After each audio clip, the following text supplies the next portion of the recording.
Hello, everyone. Welcome to Leadership Talks. Leadership Talks is a podcast hosted by Leadership Path, a leadership coaching training organization. Leadership Path is based on the principles of knowledge, accomplish, reflect, and develop. We are on a mission to empower emerging leaders with the tools and skills necessary for their transformation journey. This podcast is for you. If you're on a path of transformation and are looking for ideas from leaders who have gone through this journey, I'm your host, Kirandeep Sandhu, and along with me, Coach Ashish Datta will be hosting today's episode titled How to Thrive in the Corporate World. Thank you, Kiran. So today, our guest is a very privileged and special person. We are very happy to have with us Mr. Arindam Sen. Arindam is an entrepreneur and business leader. He is currently the co-founder and executive director of I2I Tele Solutions and Telemedicine, a company which is into health informatics. Arindam has had a distinguished career over the last 3 decades. He has served various conglomerates, which includes the Steel Authority of India, Siemens and GE.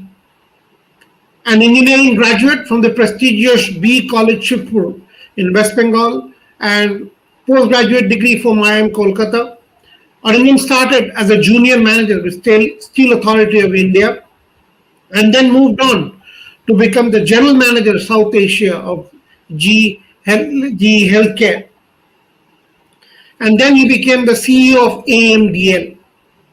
Arindam has varied industry experience and dealing with different kinds of people in different kinds of environment. So who better to talk about leadership than Arindam himself? Thank you so much, Arindam, for being with us today. A pleasure indeed. Thanks, Ashish. Thanks, Kiran, for putting me on the show. Thanks for your kind words. Thank you so Happy to much for be here. joining us today. Happy to have you. Yeah. So Arindam, you had a great corporate career. You've also become an entrepreneur. Now that's something that people kind of hesitate. Whether I should get into entrepreneurship, should I take the plunge? There's always those ifs and buts questions that come in. A corporate job is much easier, and you are doing very well in the corporate sector. So, what was your incentive? What motivated you to get into entrepreneurship, and how has been that journey so far? Okay. Couple of questions together. So, corporate journey is very interesting. Many a times you enjoy it over decades and it has its own plus minus. But at some point of time, you may or may not, it happened to me, may not happen to everybody, you start feeling that there is something which you want to do, but you can't do in the corporate structure. That's where your question comes, should I start up my own? Just to give you an example, in a healthcare, when we are doing it, there are a lot of issues in healthcare, a lot of small problems in healthcare which need to be sorted. But when you are in a big corporate structure, getting to those small problems, which looks very trivial from a corporate angle, but as a ground person, that's probably has more issues to solve. And that's probably a trigger to get out of the corporate and starting something of my own, along with the co-founder, Mr. Shyam Banerjee, who is a big technocrat from Texas Instrument.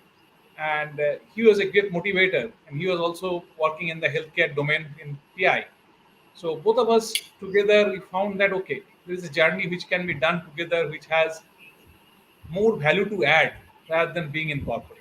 So that's probably the trigger when you start feeling you're getting stuck in a glass ceiling of ideas and implementation, and you want to do something of your own. That's one of the, I would say, trigger point to start of your own. Yeah, indeed, very interesting point. And one point that I get from there, Arindam, when you say that about getting into entrepreneurship, would you say that in terms of leadership or anybody per se, the impetus would be to solve more and more problems? Would that was we are looking at exactly that? Look, I need to solve more, do more for the people.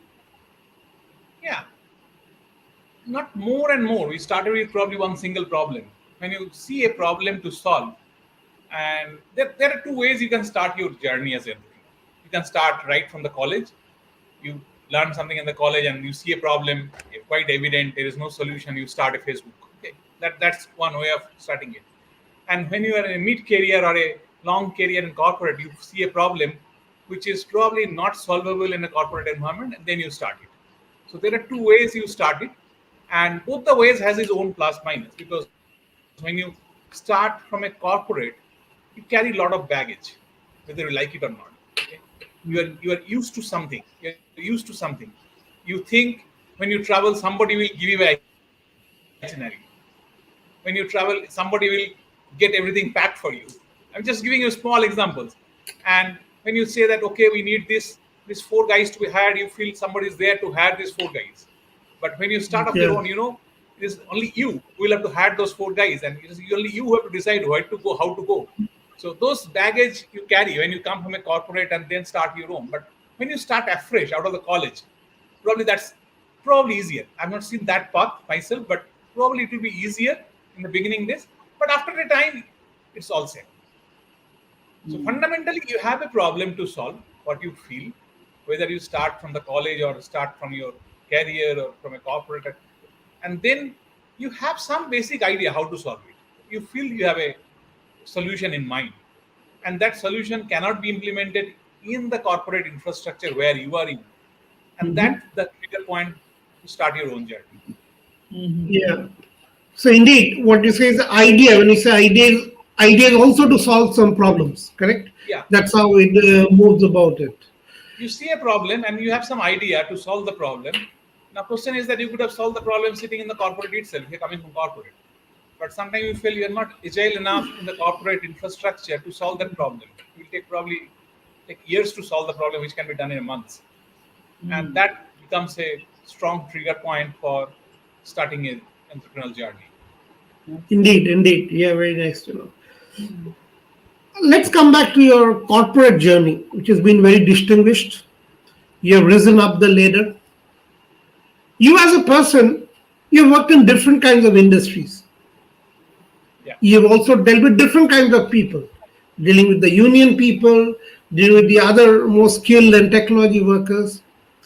As a leader, how did you navigate your way through all different industries? And what exactly is the core values or what really worked for you as a leader? To me, leadership is something which is, I would say, industry agnostic. I won't say that it varies with the industry and you change your style with the industry. Couple Hmm. of core things remains. For me, over the last 30 years, if I look back, I think transparency, communication, honesty is probably the core values a leader should have. Right. And then that comes with the team, basically. And what you do with your team, whether it's a immunized environment or a non-immunized IT environment, everywhere, the purpose of the team is to be spelled out very clearly. If the team understands the work what they're doing in a macro perspective, what is the value they add to the organization with their work, that that brings the team together. You don't have to do too much activity for that. You don't need 200 team building events to get the team together. If the team understands what they are doing and what is the value they add to the organization. Now, I never believed in the process of, if you don't have a work, create a work for somebody so that he can't leave before 6 o'clock. Okay, that's horrible. If you start doing that, you are done. Alright, that's the end of your leadership. If somebody doesn't have a work that day, fine. Let him go home at 12 o'clock. Why not?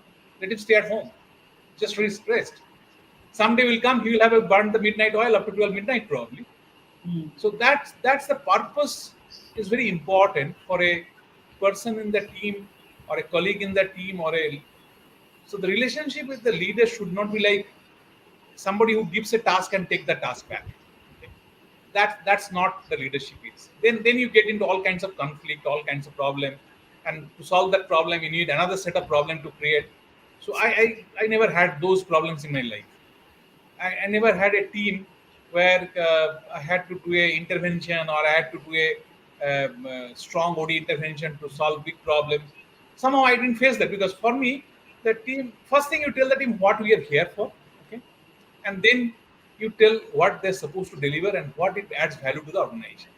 And you have to be transparent, very transparent, and lead the way you want to do it, and do the same way. You can't say you go and do this and I do it in a different way. That doesn't work. That recipe for disaster probably. So that worked for me. I don't know the whole globe how the other leaders work. Many leaders work in a different style, but for me, transparency and honesty is probably the best thing. And be clear, communicate, communicate, communicate, over communicate. Don't under communicate. Tell everything. Today you don't have to tell everything before you enter the office. So many apps has already told you the story of the office to the guy. So if you don't tell the story, you are hiding. Okay. If you say that you are doing great, and the world environment around 140 characters tells something else, so you sound very foolish that time. So you have to be very transparent. In today's world, you have to be more and Yeah. more transparent, because your team knows many things before you sometimes. Okay? So we True. live in a completely connected world, digitally connected world, where everything is known to everybody probably. So that's another challenge, and that's the challenge for today's leaders to handle. That how do you uh, handle that over communication from outside, and give the cream to the team, so that they understand what is being talked about outside is not disconnected, but there is a value to it, there is purpose to it. So I would say communication is the key, one of the thing, and Yeah. more value wise, I would say honesty and transparency. And don't give somebody a work for just for heck of keeping him in the office. If he doesn't have a work, let him go home. Well, actually, what I think you've done is you've answered the question that I was going to be asking, was how do you create these resilient teams? And you've actually weaved it in so well, where you've actually talked about it, that how you need to be communicating, how you need to help the team understand the purpose and how do they add value to the organization.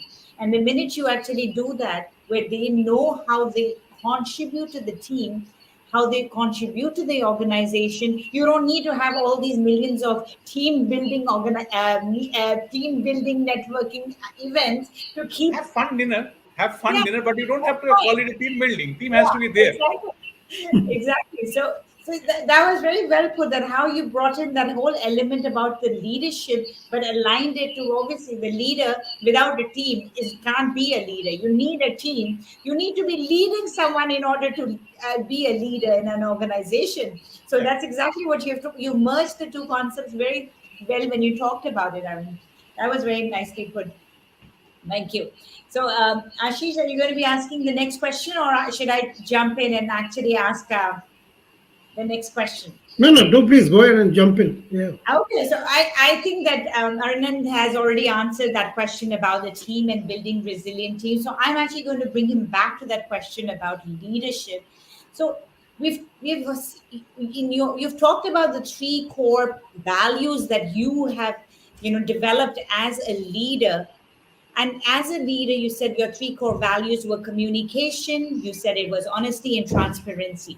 But in this whole aspect, your leadership journey has also evolved over the last 3 decades. So could you probably share some of the challenges that you probably, went through and how you overcame those challenges in this growth journey? Yeah. Challenges will be there always, any team, any work environment. So there are two kinds of challenge what you see normally as a leader. One is a resource challenge. You have less resource to do more work, and so you feel the team is getting overburdened, and team also start feeling the pain. Mm-hmm. Other challenge will be probably you don't have a solution in mind, but you have a date in mind. You don't have a solution, but you have a date.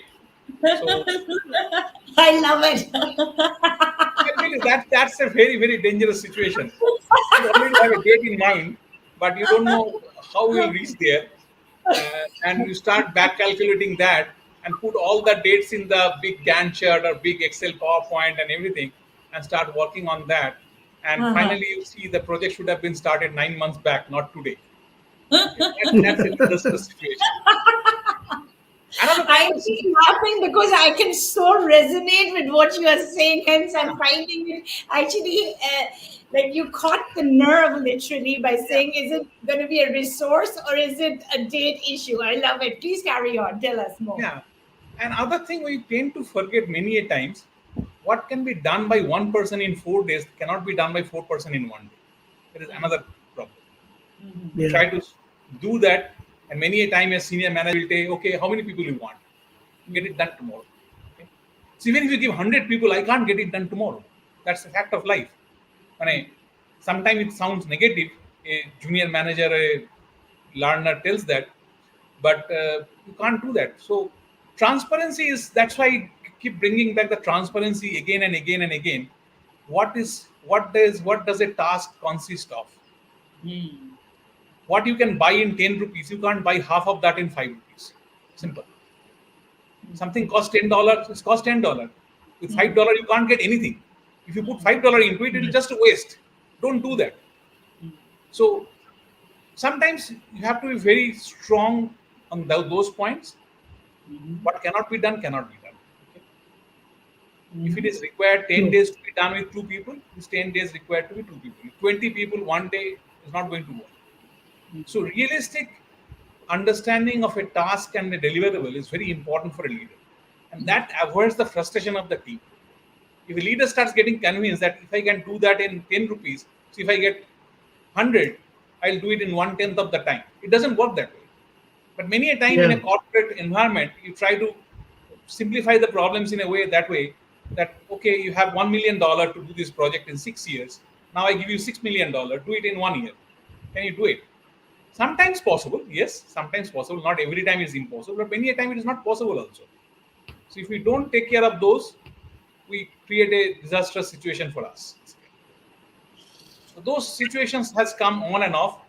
And also I worked in a very strong unionized environment in Indian context. And I have also has the chance to see a unionized environment in another country. And these two are completely different. Completely different. In that other environment, there is to be a trade union leader in a factory of say 500 people.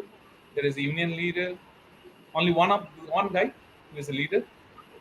Means he doesn't do the handwork. He keeps roaming around and sees the people who is doing what and other things.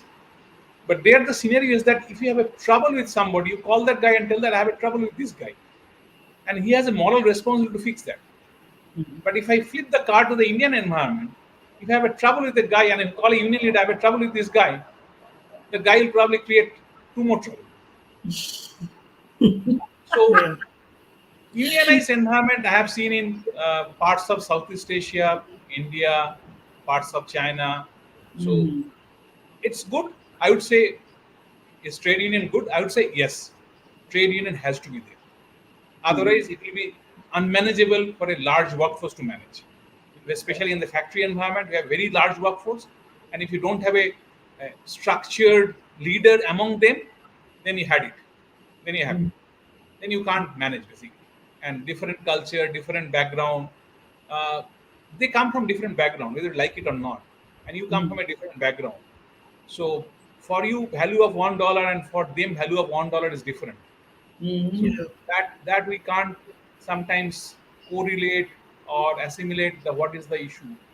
I'm going to backtrack you actually, Arindam, on this. You have elaborated a little bit about the resource part of it, where the challenge comes. You have to tell me about the solution and no date issue. Can you also talk about a little bit about that challenge?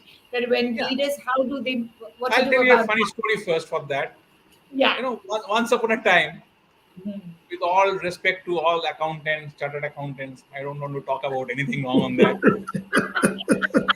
We have one right in the room. No, I I'm know just what silly. you're So talking this is a junior chartered accountant. He qualified as a chartered accountant. He joined before qualifying into my about. Okay. organization, and he qualified. So we bring sweets. We had the sweets and everything, and we had a huge crisis situation in the organization. Huge crisis which has lot of financial implication. Lot of financial implication. So it was a question of writing of a couple of $1 million or some kind catching a thief or something like that. So there are a lot of theories, a lot of actions going on, and we probably pinned it down. We believe that we pinned down the problem. Okay. Now there is a huge worksheet, which is being tabulated, formatted nicely, and that keeps back and forth every day, morning, evening. But my boss is not getting convinced still. Everybody else is convinced. So one funny evening, his guy says, "You know what? You can't do anything more than this. It's enough. Only thing I can do, I'll transpose the row and the column. That's it." I said, "What are you talking? If we transpose the row and the column and send the same worksheet back, I'll lose my job." No, no. He will accept it. Probably he's not liking so many columns. Put them in row, he will like it. So those funny things happen. But coming to the resource and the time, many a time what happens is a top down. Many organizations, most of the organization is a top down project timeline. So there is a reason for that. There is a sales guy who has gone and picked up the order, and he has committed a delivery in 6 months. So he comes and tells the GM or the GM or the CEO that, okay, you need to deliver in 6 months. Okay, now CEO will have to have his own buffer. So he tells the next guy 5 months, you have to do it. So GM comes back down to the floor, call the team leads. This has to be done in 4 months. So I have 1 month in my pocket. And team leads go down to the small teams, this has to be done in like yesterday. We have to do it in a month's time. That's it. That's it. So that's where the problem. I talk of the communication. So communication from top down has to be uniform, has to be transparent, has to be smooth. Very well So that the 6 month doesn't become 1 month, and then you try struggling something which will never happen. 6 months was a doable job. Probably it could be doable in 5 months. But everybody put his buffer and buffer and buffer. Finally, the poor guy will do the job. He has 1 month left in his pocket, and he can't do it. So Brilliantly explained. Brilliantly. This is just, it reminds me of a case study that we recently did in our leadership card program with our cohort, where they were actually given a scenario and how the communication failed because each one was having their own buffers. And that's exactly what you have talked about right here. Thank you so much for and sharing that. that's a disaster sometimes. So in critical projects, communication, cutting the barriers or cutting the labels is very important, so that you don't communicate to three of your staff and they start communicating something else, and then it becomes a unmanageable problem. And I remember there's a finance manager who had in my organization at some point of time. He used to put $1 bill with the pin on his pin-up board, always fixed in, and a big note below that. That is the buffer I kept. So manage your accounts. Nice. Nice. So Yeah. layers of communication, distortion in different layers of communication is very dangerous. I think that is one thing which makes the organization very inefficient. Very well. True. Ashish, over to you. Very well put out in them. Communication, transparency, and you said these are Honesty. basic core honesty, which, irrespective of the industry or the kind of people you're dealing with. The one point I want to ask you here is the company culture. You're trying your best. What about the company culture? How you develop that, and how does it affect? And what does the leader do in that case? Okay. Fortunately, I have seen a European company, an American company, and an Indian company. So, and I also worked with cross-cultural organizations across Southeast Asia, APAC region, Europe, and America. So, if I come to the culture of a company, there is a paradigm shift actually. Now, if you say culture in GE in India and culture in GE in Milwaukee is different. You have to accept that and Yeah. be done with it. In India, in Bangalore especially, somebody staying back late, working up to 7 p.m. in the night or 8 p.m. in the night is not uncommon, and people don't mind doing that. Probably 8 o'clock, people go back late dinner, fine. Now I go back to Korea, where we had a team. The guy is even 1 degree above. Okay. He finishes his work at 5:30, takes a break, goes down to the cafeteria, finishes his dinner at 6 o'clock, comes back to the work, stays on till 10 o'clock. Go to Milwaukee. If there is urgency, instead of 7:30 in the morning, I'll come at 7 o'clock in the morning. Come 4 p.m. I'm off. Mm. I'm paid up to that time and I'm done my job, what is possible to do.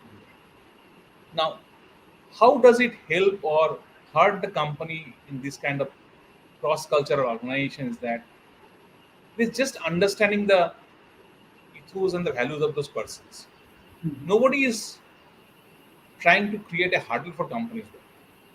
But priorities in life as you go in different economies and economic status is different. Ask a Australian to join you for a business lunch on Friday afternoon. You'll think you have gone completely mad. Get out of your mind. Friday, business lunch. Bangalore, Friday, business dinner. Yeah, fine. 8 p.m., 11 p.m., fine. So now coming back to culture and a leadership, see, leadership is a trait which goes across the industry, across the organization. Now, leader has to,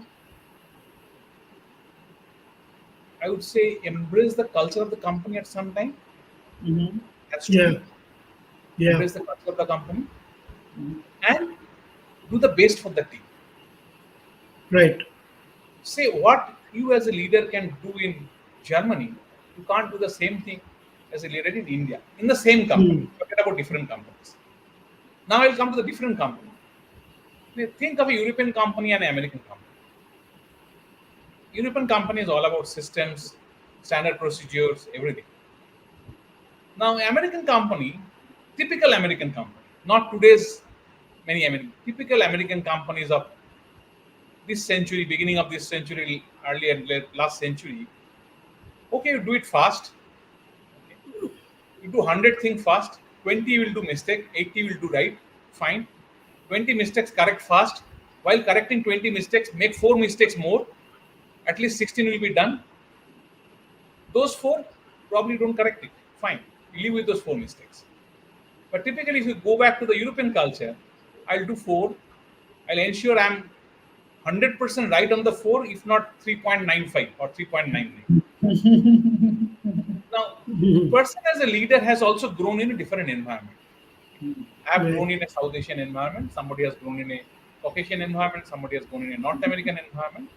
So environment also has grown over me.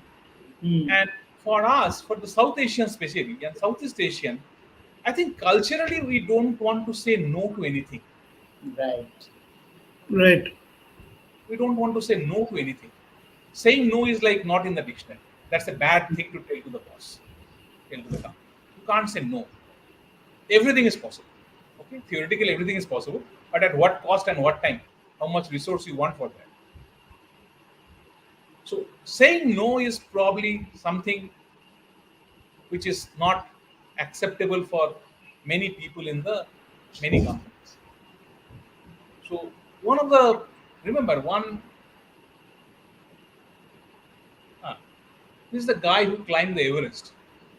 Okay, he came to one of our so-called mega team building event in Miami in January. Mhm. So those days, I'm talking of glorious days of G, when all the annual events used to happen in the southern side of America in the beginning of winter, so that you have a nice weather and the nice beach. So Mm. this guy comes and tells, first thing in the organization, how many of you have said no to your boss in last 1 month? Stand up on a task. Lovely. That's a Stand up. happy. Whole hall is looking at each other. Who will stand first? And your None. boss is also around. So, how many of you said no to your boss? This is not possible. Mm.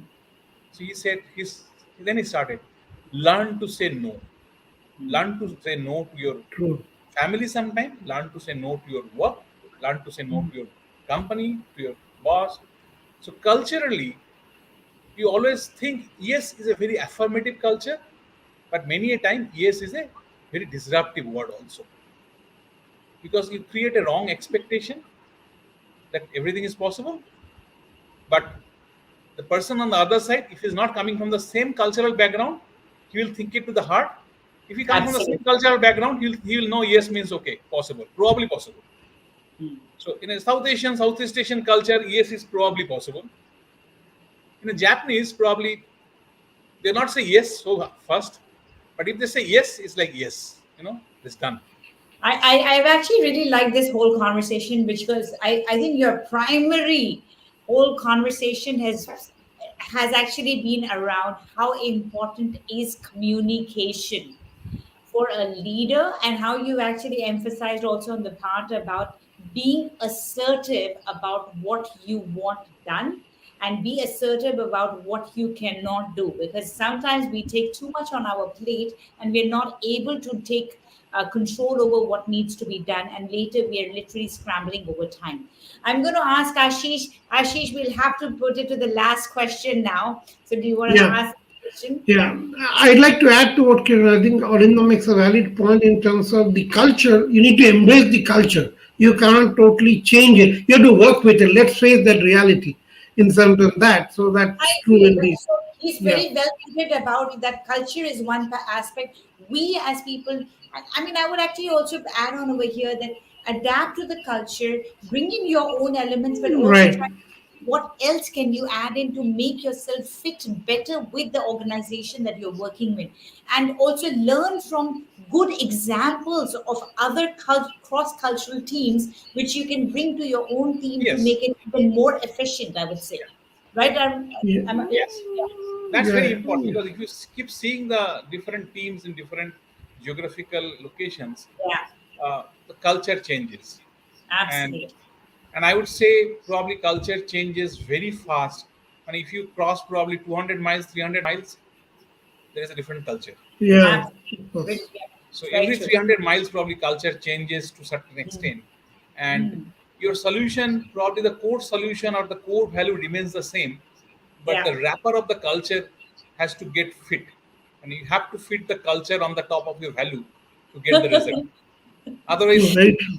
you're at no go. Re- Simple. Really true. That is, Yeah, Ali yeah, says, we put the wrapper. I'm loving the words that you Yeah. used today. I'm going to Yeah, say that in wrapper is this. very important. Wrapper is the culture which delivers the value.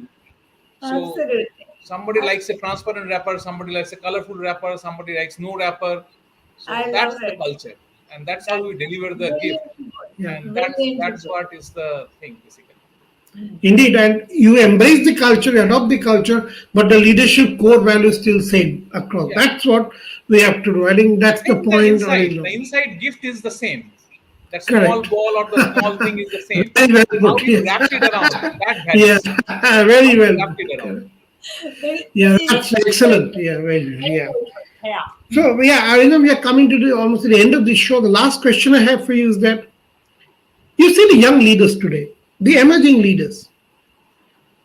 Are they? How do you prepare them for the challenges ahead? Because a lot of them come out of the college. A lot of them are just starting up. They have still not faced that pain what others have gone through. So how you make them realize that so from day one that they're really preparing themselves for the challenges. So what would be of those three key advices to all the emerging leaders? First and foremost thing, these young leaders need to understand how to handle a failure. Right. Yeah.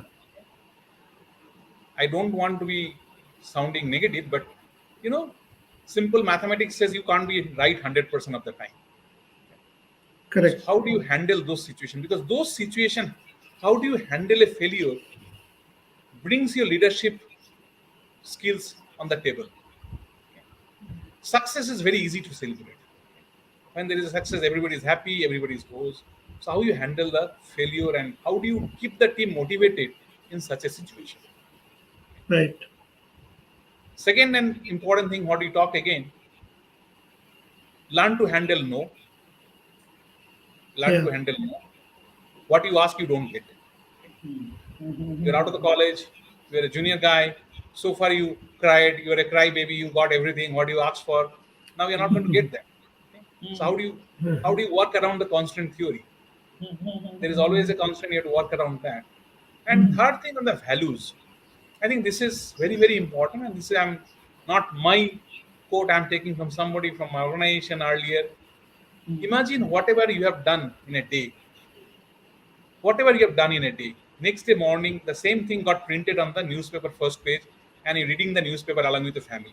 You should be comfortable. True. Yeah. Okay. That's Thank you profound. so Yeah. much. It's a brilliant Yeah. conversation. I'm going to just say my key takeaways from today were when you actually brought this whole conversation about the glass ceiling of ideas. Be willing to break those glass ceiling of ideas so that you can create new solutions and Yeah, innovations. That was number one.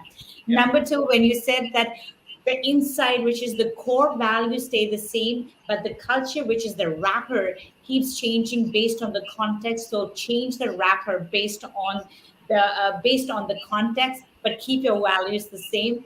And yes, number three, as you said, have a team which knows its purpose. Prepare them by letting them know that they add value to the team and how they are meaningful in this organization. So that was my three takeaways. And I want to say thank you so much for spending your time with us. And thank you to all our listeners pleasure, today. Kiran, pleasure, Ashish. Yeah. Absolutely. Thank Thank you to you. all listeners today. Thanks for Leadership hosting me. Talks Yeah, will be back next week with another leader to share their journey. Leadership Talks is hosted by Leadership Card, a leadership communication coaching training organization. Our coaches, Kirandeep Sandhu, Ashish Datta, Ram Ramakrishnan, and Devosh Mohan come from varied backgrounds and industries, and collectively we have over 100 years of corporate experience. And with that, we prepare people, individuals, as well as corporate clients for transformation programs, leadership programs, as well as mindset shift programs. With that, I want to say thank you to our guest today, as well as signing off from this side is Kirandeep Sandhu and Ashish Tata. We'll be back soon. Thank you so much for joining Right. us today. Thank you. Thank you, Arindam. Yeah. Thank you.